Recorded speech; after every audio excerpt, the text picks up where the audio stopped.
This is the lecture for Chapter 4 for prokaryotic cell structure and function. There are three general types of microbes that we are going to cover in this class: the prokaryotes, the eukaryotes, and the viruses. And this chapter is all about prokaryotes. So before we get into any details about the prokaryotes, I want to go through the word prokaryote. So the first thing that happened during the history of microbiology is the development of the microscope by Hooke. And then von Leeuwenhoek refined the microscope, and that's when they started looking at living cells. And when they first started looking at the living cells, they noticed that there seemed to be two types of cells that they would see. They would see very large cells that had this dark kernel in them. They called it a kernel. And then they would see little cells that did not seem to have that kernel in them. So at that time, what they thought would happen is that these little cells would eventually mature into the larger cells, grow into larger cells that had that kernel. So they called these little cells prokaryotes. Pro means before, karyo means kernel. So these were called the prokaryotic cells. And they thought that eventually they would grow, mature into the true kernel cells, which are the eukaryotic cells, eukaryotes. Eu means true, karyo means kernel. So that's what they thought at the time, but now of course we know this is not the case. These small prokaryotic cells are a completely different type of organism compared to the eukaryotic cells. So this is not the case. Prokaryotes do not evolve into eukaryotes. But back when microscopes were first being developed, they didn't know that, of course. And in the eukaryotic cell, what is this kernel that we're able to see in most eukaryotic cells? It's the nucleus.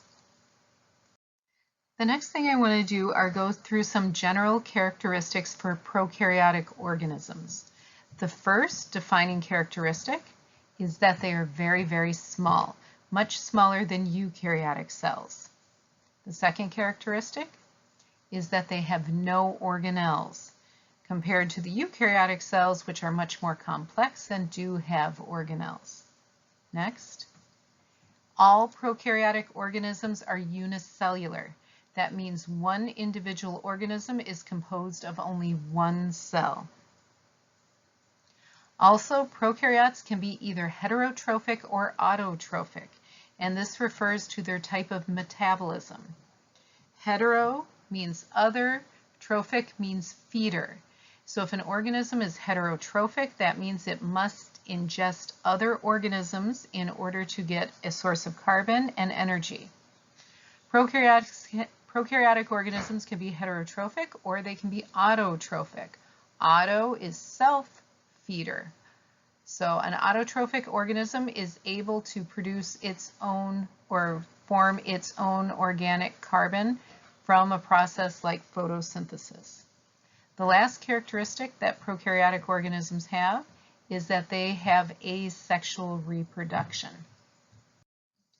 Prokaryotic organisms are divided into two general groups. So it's divided into the bacteria and the Archaea. And even within the bacteria, often the bacteria are divided into gram-positive bacteria and gram-negative bacteria. The first prokaryotic group I want to go through are the Archaea. Archaea is the first prokaryotic group that I would like to go through. And looking at the word Archaea refers to ancient because it is believed that some types of Archaea may have been one of the first organisms on Earth.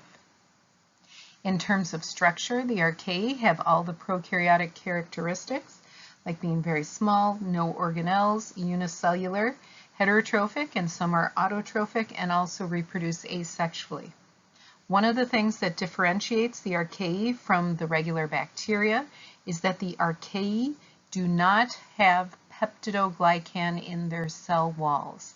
And when I talk about the bacteria, I'll be talking about peptidoglycan a lot. But Archaea do not have any peptidoglycan in their cell walls. And another difference is that most Archaea are extremophiles.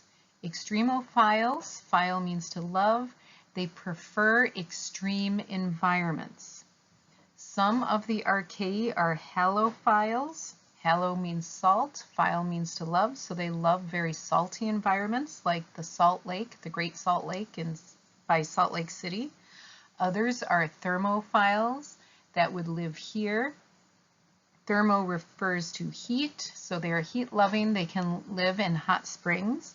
And there are also acidophiles that prefer very acidic environments. So the Archaea live in these extreme environments.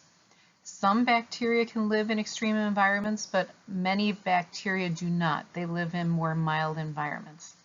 So the difference between the Archaea and the bacteria is that Archaea do not have peptidoglycan in their cell walls, and they also all live in extreme environments. For the rest of the lecture, I'm going to be talking about bacteria. And actually, for the rest of the semester, whenever I refer to prokaryotes, I am referring to bacteria.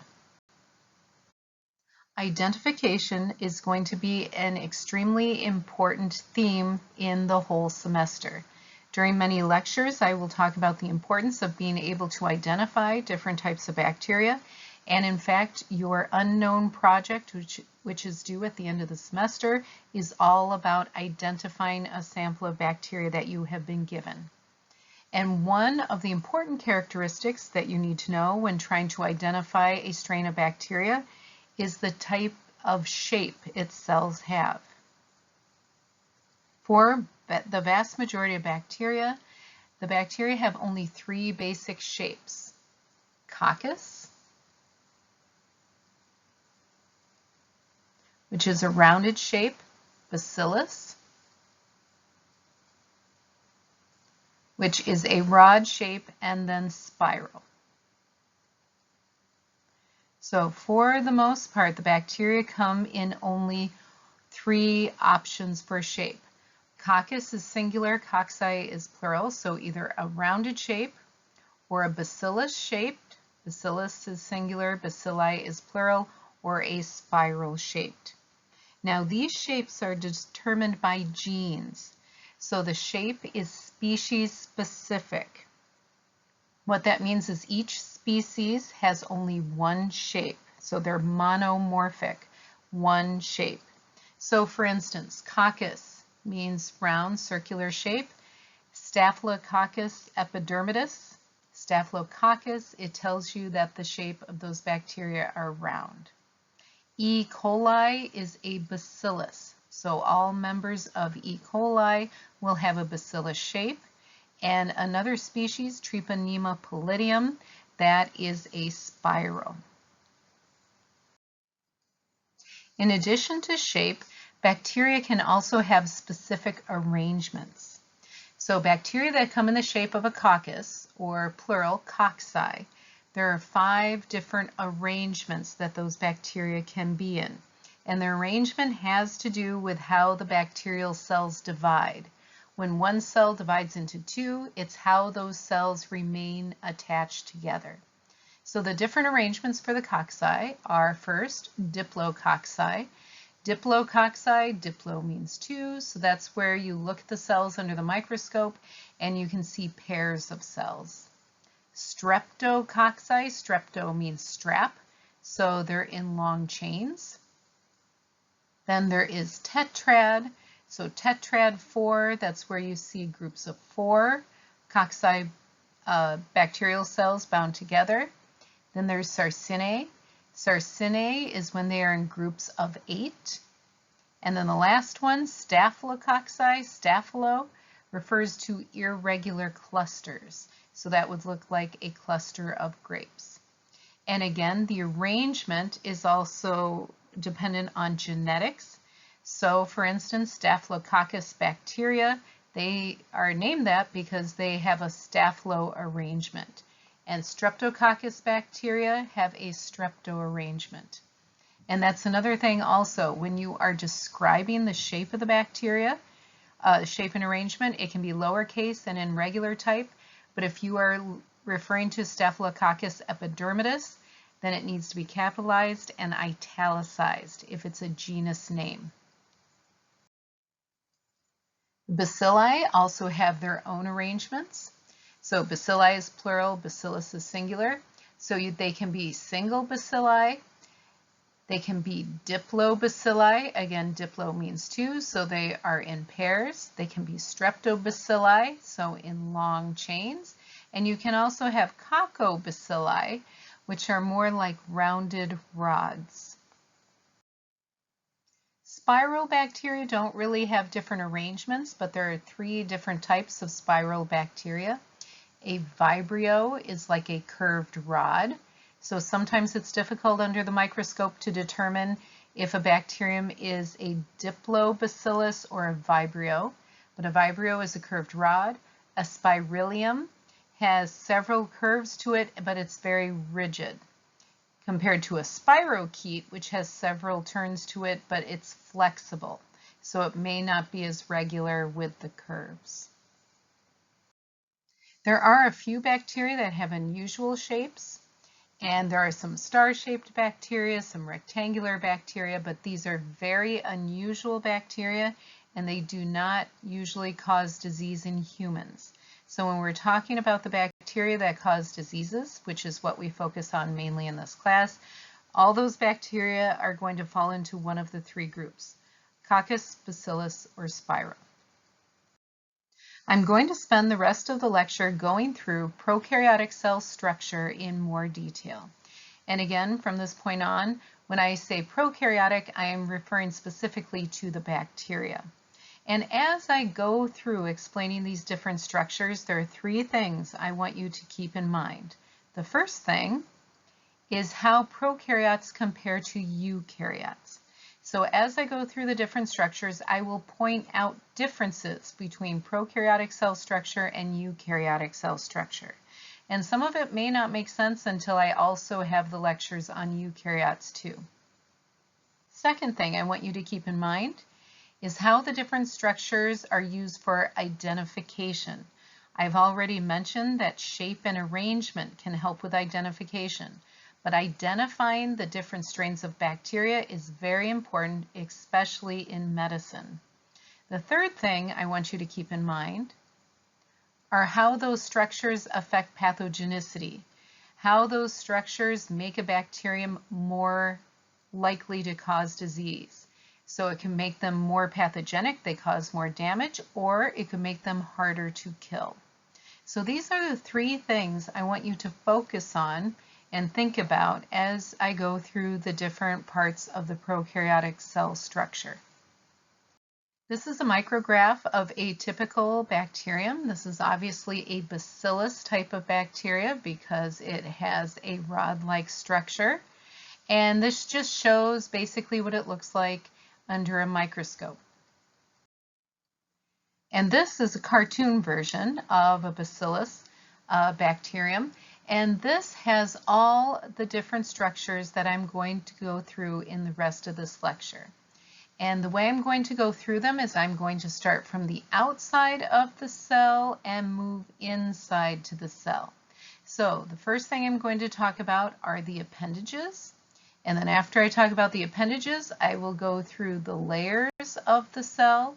And after I've gone through the layers of the cell, then I will talk about what you find inside the cell.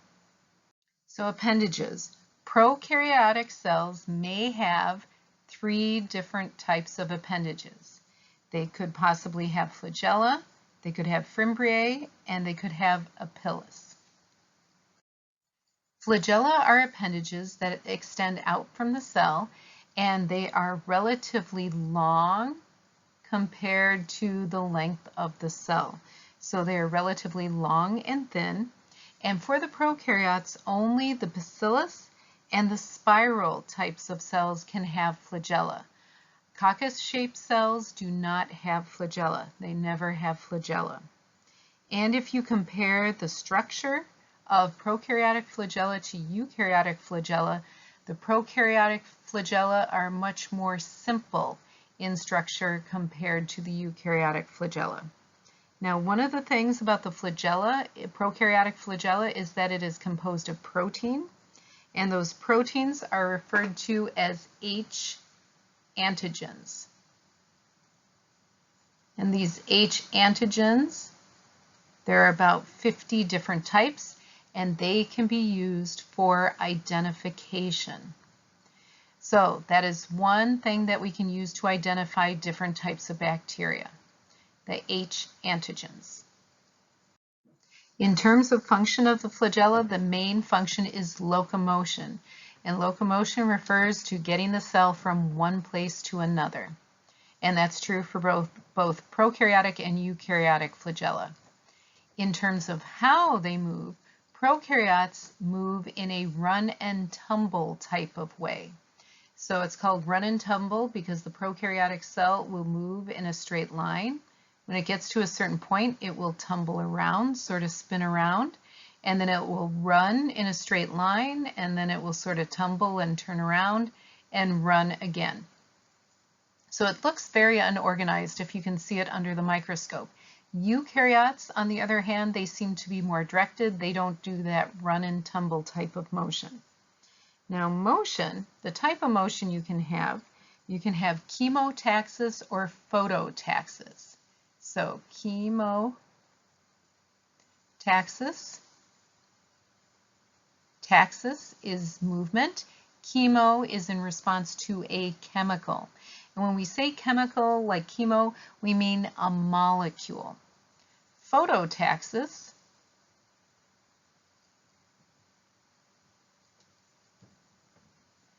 is movement in terms of light, in relation to light. So chemotaxis and phototaxis. Now both of these types of movements, you can have positive and negative. So positive chemotaxis means that the cell is moving towards the molecule. Negative chemotaxis means that the cell is moving away from the molecule. Phototaxis, positive phototaxis means that the cell is moving into the light. Negative phototaxis means that it is moving away. So an autotroph is the type of organism that needs light to perform photosynthesis. So an autotroph would probably express positive phototaxis.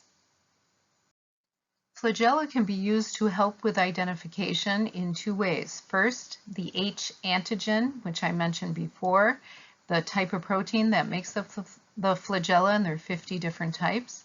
The other way the flagella can aid in identification is by the arrangement, how the flagella are arranged on the bacterial cell. And for this, there are 4 different types of arrangement: peritrichous, monotrichous, lophotrichous, and amphitrichous. And if you know the terms, the prefix, then it makes them very descriptive. So we'll start out with monotrichous first. Mono means one. So this is where the bacterial cell has one polar flagella. So that's monotrichous. Peri means surrounding, like the pericardium is the membrane that surrounds the heart. So peritrichous means that the flagella are evenly distributed all over the bacterial cell. Then lophotrichous, you may not know that term. Lopho means tuft. So this means there's more than one flagella at one end. There's a tuft of flagella. The last one, amphitrichous. Amphi means both. And for this, there's one flagella at both ends, at each end. So that is an amphitrichous. And if you didn't figure it out, trichous refers to flagella. So peritrichous, spread all over the cell. Monotrichous, one polar flagellum.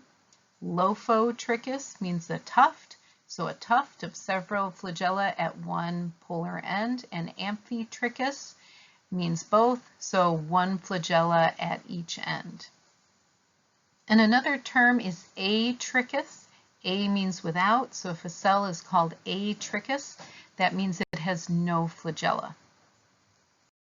One special type of flagella is called an endoflagella, or sometimes referred to as an axial filament, and this is only found on spirochetes, on those flexible spiral bacteria. And instead of having a flagella that extends out like a tail, This flagellum is wrapped around the cell. So it's wrapped around the cell and it's held there by an outer sheath. Now the purpose of this flagella is the same because when it rotates, it creates a corkscrew motion, and so the cell sort of corkscrews through fluids. So the purpose is still locomotion, but instead of extending out from the end of the cell, it's wrapped around the cell. The second type of appendage that I want to talk about are the fimbriae. And fimbriae are usually found on gram-negative bacteria mainly. And if a bacterium has it, it can have a few or up to 100 of the fimbriae. And these are usually evenly distributed over the surface of the cell. And they are shorter than flagella and they are more rigid, sort of like bristles along the cell. And their main purpose is attachment. So if a bacterial cell has fimbriae, then it is better able to adhere to the tissues, and it's more difficult for the bacterium to be flushed out of the body.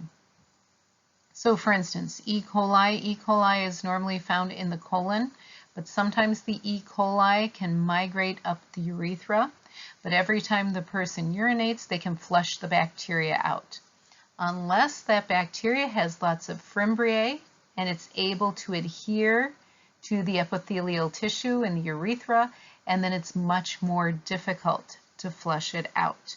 So having fimbriae will make a bacterium much more likely to cause disease. It makes it more pathogenic. The last type of appendage that a bacterium may have is a pilus. Pili for plural, pilus for singular.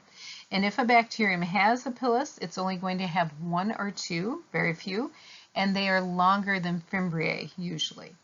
And these are usually found on gram-negative bacteria. Now, a pilus can be used for motility, but the main purpose of a pilus is for conjugation, which is a type of sexual reproduction in bacteria. Conjugation is sometimes referred to as sexual reproduction in bacteria, but it's not the type of sexual reproduction that involves gametes and fertilization. So it's not a true sexual reproduction. But the process of conjugation involves DNA transferring from one bacterium to another. And to do this, you start with an F-positive cell. F stands for fertility factor. So it's when you have an F-positive cell that has an F factor, otherwise known as a plasmid. And that F-positive cell will form a pilus to an F- cell. And then a copy of that plasmid is going to cross the pilus and go into the recipient cell, converting that recipient cell into an F-positive cell. So the pilus is used to transfer a copy of the plasmid from one cell to another. The DNA that is transferred via a pilus to another bacterium is called a plasmid. And a plasmid is a small circular piece of DNA, very small. And on that plasmid, often you find genes for toxins and for antibiotic resistance. So if a bacterium can produce a pilus, then that means it can transfer plasmids that can convey toxin production and antibiotic resistance to neighboring bacteria. So being able to produce a pilus will make a bacterium more pathogenic because it has more likely to produce a toxin and or be antibiotic resistant. So far, I've gone through the appendages, the flagella, the fimbriae, and the pilus, and I've also talked about the plasmid, a small circular piece of DNA. So the next thing I want to do is talk about the layers of the cell. The outermost layer of a prokaryotic cell of a bacterial cell is called the Glycocalyx.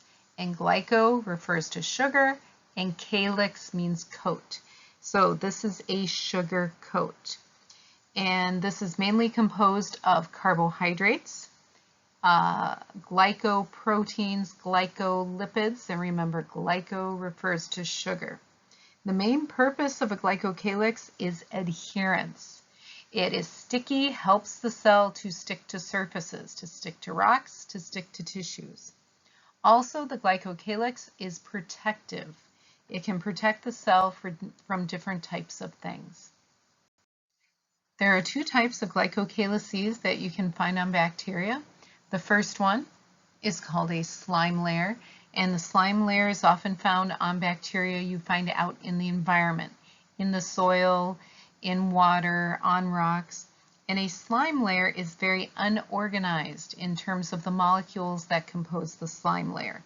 And it's very loosely held to the cell and relatively thin. And the purpose of the slime layer is mainly attachment, so holding those bacteria to the substance it's on, to the rock, to the twigs.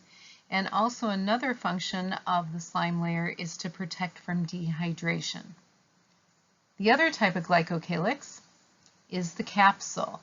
And a capsule is the type of glycocalyx that you find on pathogens, potential pathogens. And when you look at the structure of the capsule, it's much more highly organized in terms of the molecules. It's very tightly held to the cell, and it is relatively thick. And of course, part of the purpose of the capsule is attachment, which will increase pathogenicity, just like the Fimbriae.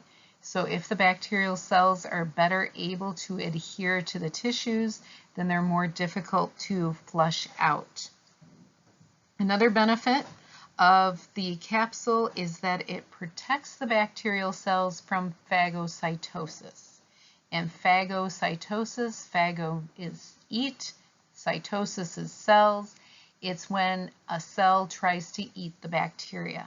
And in the human body, the white blood cells, some of those will try to phagocytose the bacterium. So if the bacterium has a capsule, it will be protected from phagocytosis. And this, of course, makes the bacterium more pathogenic because it's harder for your white blood cells to kill it. Related to the glycocalyx is an EPS. An EPS is an extracellular polymeric substance. So this relates to biofilms. And biofilms are communities of bacteria that are growing together. And what happens when you have these different bacteria growing together is that their glycocalyces sort of fuse together to form a large structure. And this is the biofilm. And again, the main purpose of the glycocalyx is to adhere the bacteria, or in this case, the EPS is adhering the colony of different species of bacteria to a surface.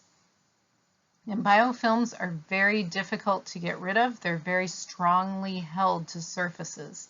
And in the human body, the most common biofilm is on the teeth, the plaque on the teeth. So in your mouth, you have different colonies of bacteria, different types of bacteria. They're growing together, and their glycocalyces are sort of fusing together to hold those bacteria onto the teeth. And that's the plaque that's on the teeth.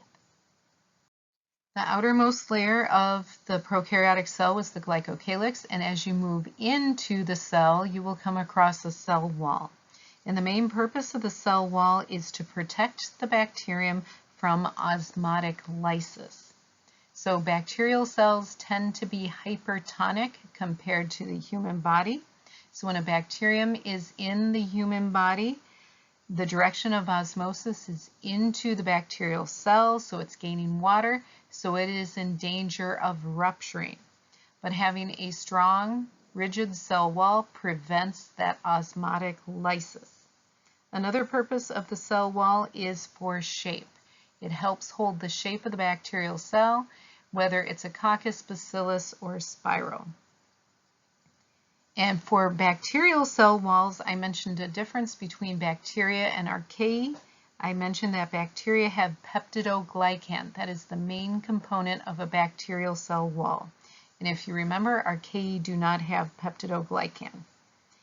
And there are two major types of cell walls, gram-positive cell walls and gram-negative cell walls. And so the type of cell wall a bacterium has can help with identification.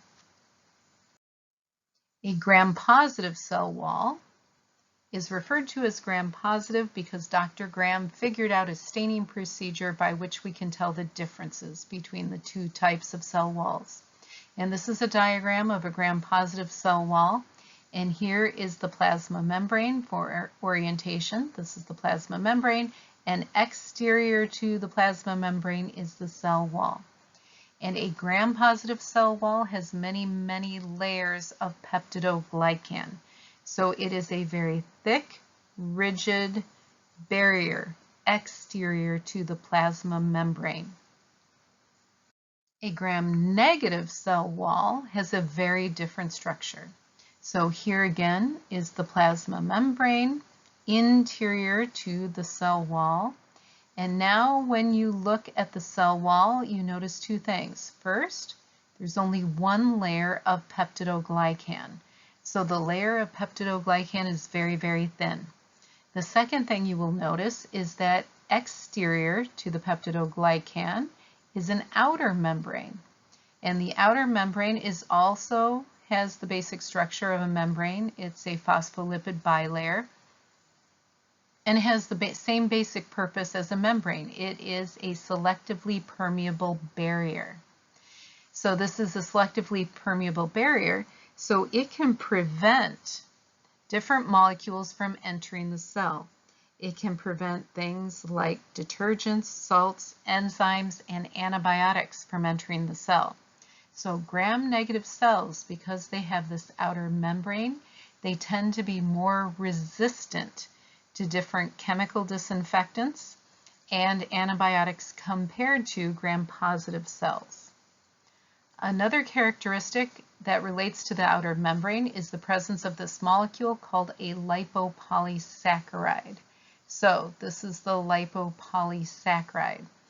And the name is long, but it tells you exactly what it's composed of. It's composed of a lipid, a lipocomponent, and a carbohydrate, a polysaccharide.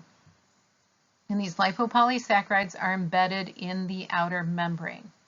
Now the important thing about the LPS, the lipopolysaccharide, is when the gram-negative cell dies, the outer membrane will rupture and it will release the lipopolysaccharide. And the lipopolysaccharide will break into two essential parts, the lipid A and the O polysaccharide. Now, O polysaccharide, there are over 100 different types of O polysaccharide, and this can be used for identification. So that's another way to help identify cells. The lipid A, on the other hand, is an endotoxin. So it's an endotoxin. And if enough lipid A is released, that can induce shock in the patient. So because of the lipopolysaccharide and this lipid A that is part of the lipopolysaccharide, gram-negative cells tend to be more pathogenic than gram-positive cells. While the vast majority of bacteria have either gram-positive or gram-negative cell wall structure, there is one group of bacteria we will talk about that has a different structure, and they have acid-fast cell walls. And acid-fast is another staining technique. Now the bacteria that have these types of cell walls are Mycobacterium leprae, which causes leprosy, and Mycobacterium tuberculosis. So those are the two types of bacteria we will be talking about, and they have acid-fast cell walls. And the difference with the acid-fast cell wall is that there is very little peptidoglycan in the cell wall, so very little peptidoglycan, and instead they have many lipids, and all of these are part of a lipid molecule, and they also contain mycolic acid, and that name comes from the Mycobacterium. And so these cell walls have very little peptidoglycan, and they have mainly these lipids and waxes. And those types of cell walls help protect the bacterium because it makes it very difficult for phagocytic cells to phagocytose these types of bacteria. I have gone over the glycocalyx, then moved into the cell wall, and now the last layer of the cell is the cell membrane. You should be very familiar with the structure of the cell membrane. So the cell membrane is made of a phospholipid bilayer, so 2 layers of these phospholipids. You should know every phospholipid has a polar head or a hydrophilic head and 2 non-polar or hydrophobic tails. And when you mix them in water, you automatically get a bilayer forming. And you should know that the phospholipid bilayer is the main matrix for the membrane. And this helps serve the major purpose of the membrane to be a selectively permeable barrier to control what goes into the cell and what goes out of the cell. And in general, nutrients are taken in and waste products go out. So the cell membrane has the same function in prokaryotic and eukaryotic membranes. Now, a difference in the cell membrane of a prokaryotic cell. In a prokaryotic cell, there are many proteins that are bound inside the cell membrane, and a lot of these proteins are enzymes. In a eukaryotic cell membrane, there are not very many enzymes bound to the cell membrane. But in prokaryotes, there are many enzymes in the cell membrane. And another difference between prokaryotic and eukaryotic cell membranes is that eukaryotes have cholesterol embedded in the membrane and prokaryotes do not. All right, so I've gone through the appendages, the flagella, the fimbriae, the pilus, and I have gone through the capsule, a type of Glycocalyx, the cell wall, and the plasma membrane. So the last thing I want to go through in the cell is what you find inside the cell, so interior to the plasma membrane. Inside the cell, you find the cytoplasm, and technically the cytoplasm includes everything you find inside the cell. When we're referring to the liquid part of the cell, we call that the cytosol. So that's the liquid part inside the cell, and that is mainly composed of water and all sorts of dissolved nutrients, waste products, gases, and so on. The difference between the cytosol in a prokaryotic cell and a eukaryotic cell is that in a prokaryotic cell, it is about 80% water. And that's important to remember because in a eukaryotic cell, it's usually about 90% water. So by knowing the percentage of water, you can figure out which cell is hypotonic, which is hypertonic, and you can figure out the direction of osmosis. Every prokaryotic cell must have a chromosome, and the chromosome contains the essential genes that determine which proteins will be produced, and those proteins determine the characteristics of that particular cell. And the characteristics of a prokaryotic chromosome is that there is only one per cell, it is circular, and it is composed of DNA only.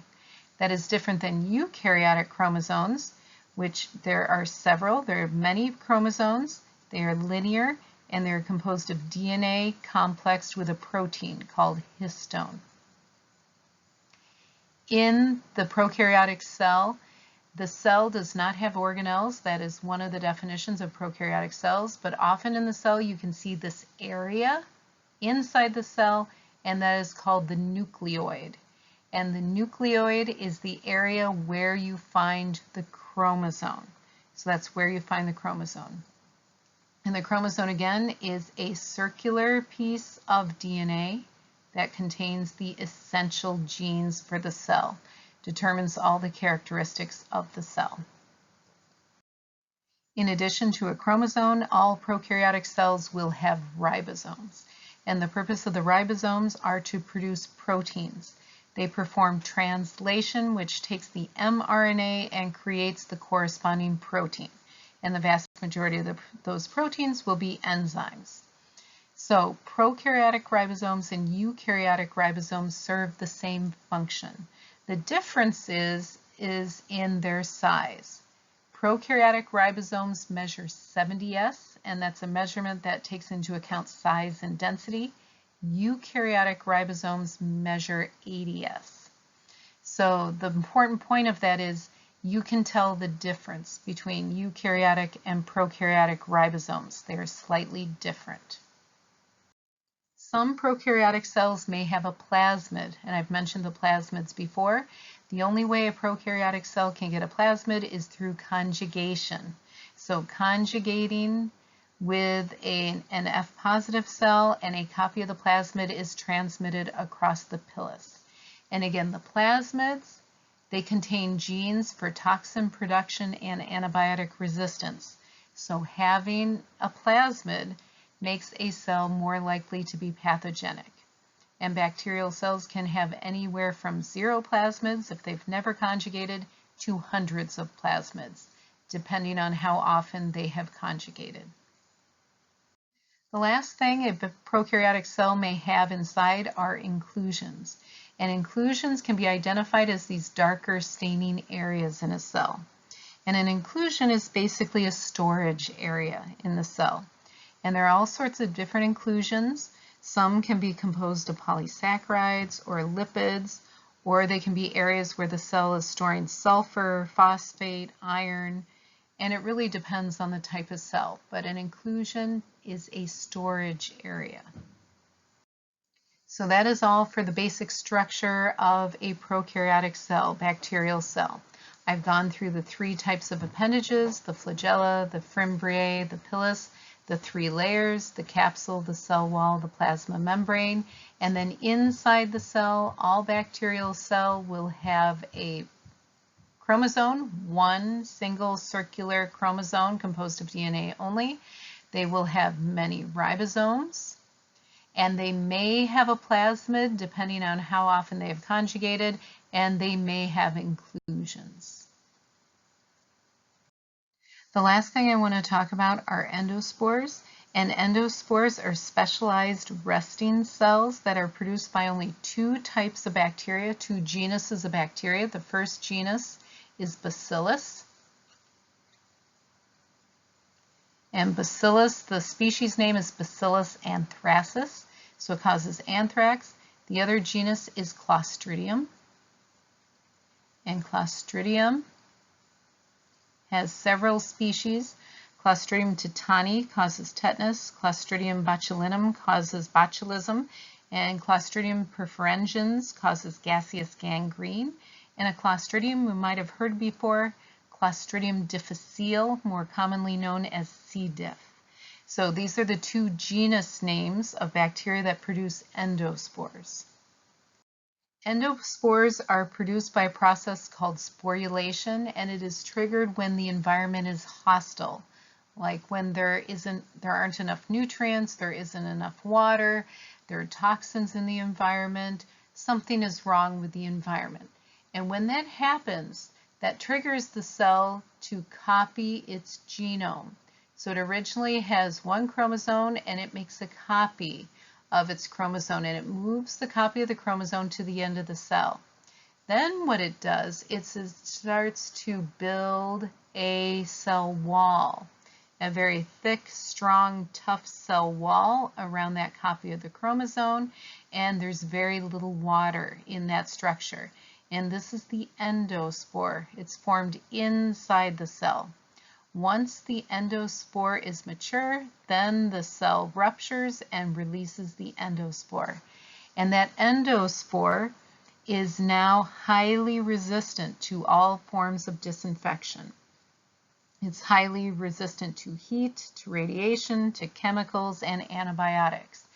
And the cell can remain in endospore form for many years. I think in your book it talks about an endospore that they germinated after about 250 million years, or 25 million years old. So these endospores are highly resistant to disinfection and sterilization, and they can last for a very long time. A living cell, usually a living cell, can only survive for a couple of minutes in boiling water. An endospore can last for hours in boiling water. So being able to produce an endospore makes a bacterium more pathogenic because it will be more difficult to kill. And this is a photograph of Bacillus anthracis with an endospore stain. And the cells, you can see they are pink. So this is a bacillus, long, thin cells. And the endospores are green. And you can see that they are forming inside the cells, and some have been released already. So that's an example of Bacillus anthracis that is going through sporulation. This is the end of the lecture for prokaryotic cells. So this lecture, I went through the different parts of the prokaryotic cell, different structures. And one of the things I told you to keep in mind is how they compare to eukaryotes. And throughout the lecture, I mentioned some ways that they compare. When I go through the eukaryotic cell lecture, I will go through those things again. And also remember, go through the different structures, think about how they're used for identification or how they can be used for identification, and also how the structures relate to the pathogenicity of the bacteria.